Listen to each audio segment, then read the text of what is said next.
Yeah, I love your business model. I do too. One of the things that I don't like about the syndications is obviously it's still one project.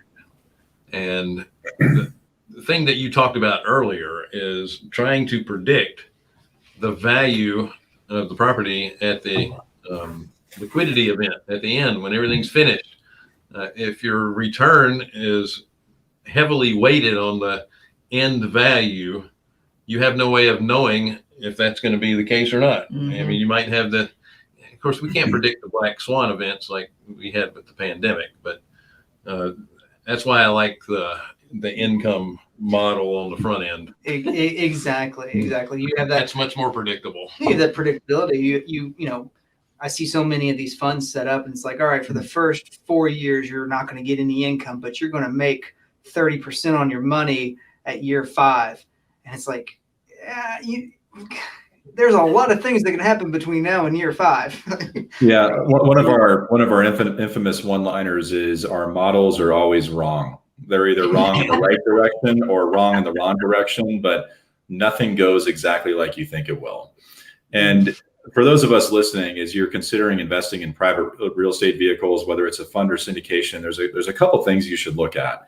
And one common term that kind of universally expresses the return profile of a syndication or a fund is something called IRR. And IRR stands for internal rate of return. And that's basically a time-weighted calculation based on a series of cash flows. It's almost like an annualized return on investment. And IRR can sometimes be massaged in ways that make a deal look better than it might actually be. So I'll give you a quick example. So Bill, you give me $100,000 today. In 6 months, I give you back $150,000. You made a $50,000 profit on 100. You did it in exactly 6 months. That's 100% IRR because you did a 1.5 multiple in half a year, right? That's a good return. That's a good multiple. So same example, let's say you give me $100,000 today and tomorrow I give you back 101. So your IRR is 365%, which might seem like a great return, but you're not happy because you only made $1,000 and you got your money back. So it's folks look at different opportunities out there. Don't just think about IRR. Also look at your total multiple on your invested capital. And by that, I mean, how much profit will you realize over the life of the vehicle as a percentage of the money you put into the vehicle? And when does that profit occur? So for example, on the multiple side, let's say that we could, or Bill or anybody could double your money in 5 years. So if you doubled your money in 6 years, that's still a really good return. You're happy whether you do a 2x in 5 years or 6 years, but in the 6-year scenario, your IRR or your time-weighted return is going to be substantially less.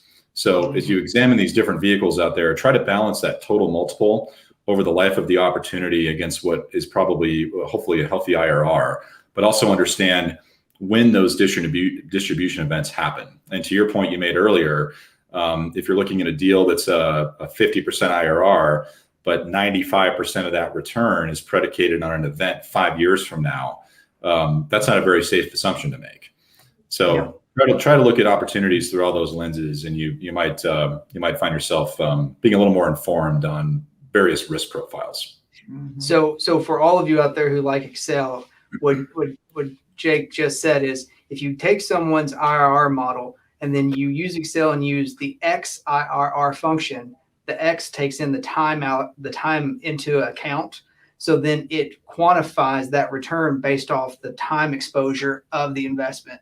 So that's when people send me pro formas with IRR returns, I rerun them with an XIRR, with the dates of the allocation of the capital coming in, and then it blends that with the time frame. So that is, if XIRR, that's the function, the formula in Excel that you would want to use to do exactly what Jake just said.